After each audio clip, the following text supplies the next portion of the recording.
His purpose is to relay them to you with his own deliberations. See if you can guess who the mystery reporter is.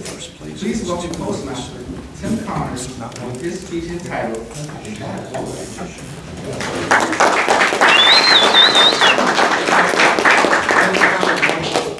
Here's the first one. You can't explain it to a 6-year-old if you don't understand it yourself. To that I would say a lot of people understand things pretty good, at least they think they do in their mind, but just try to get them to explain it to you. You know, like a tech person. 2 votes, 1 vote. I find it hard to follow them along the way. But I say speak as though you were speaking to people at the 5th grade level. And then even the Florida State fans will be able to follow right along.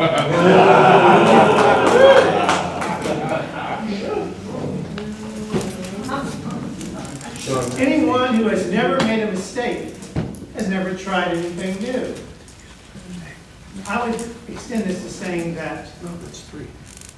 it's so important to try and miss the mark. Try and, quote, fail, because really, you never fail as long as you keep trying.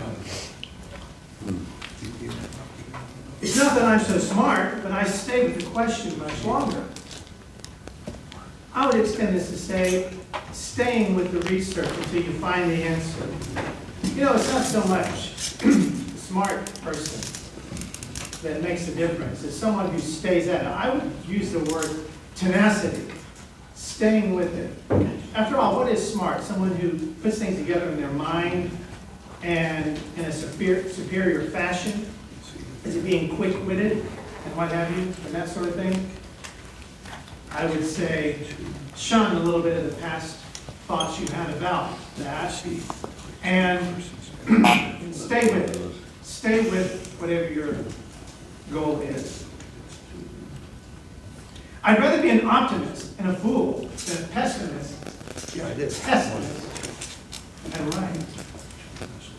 My extension is, I believe that we can balance realism with optimism.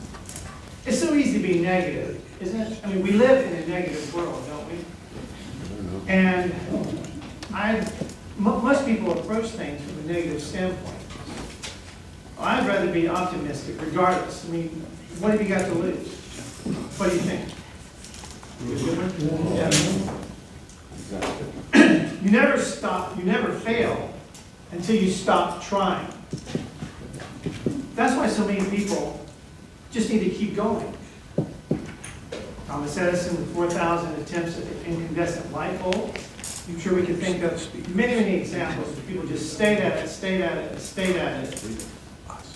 And they succeeded, or they found another way. Perhaps a way around it, build a tunnel and tunnel through it, whatever it might be. Only a life lived for others is a life worthwhile. My extension is many people brag about their accomplishment a lot of times. They've done this or that. You know, when you die and leave this earth, the people who are going to remember you most are people that you reached out to and you showed love to them. You helped them. You invested your life into them. I think that's really what makes the difference. All the accolades, it fades after a while. Only those who attempt the absurd can achieve the impossible. My extension would be, don't shirk from doing the impossible. Don't shun doing the impossible. Go for it, no matter how far-fetched it is. You really will achieve the impossible if you just stay at it. Finally, unless the green light doesn't come on. Genius is 1% talent and 99% hard work. Perhaps you've heard genius is 1% inspiration and 99% perspiration. All right. Who do you think gave all these quotes? Thomas Edison. Tim Connors. Great. great tries and all that. Albert Einstein. Oh. Now, what surprised me a lot about Albert Einstein, having these quotes, is that usually you think of him being a mathematician, scientist in a room, figuring out things, totally immersed in the natural world, and figuring out things that, like MC squared, and all the things of relativity that he came up with. You wouldn't think him as being a person that really valued personal relationships. But personal relationships is very important to him.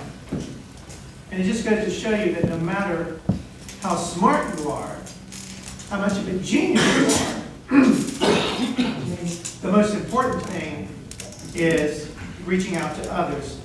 So get out there, work hard, work smart, stay the task to the end, live to help others, and by all means, strive for the impossible.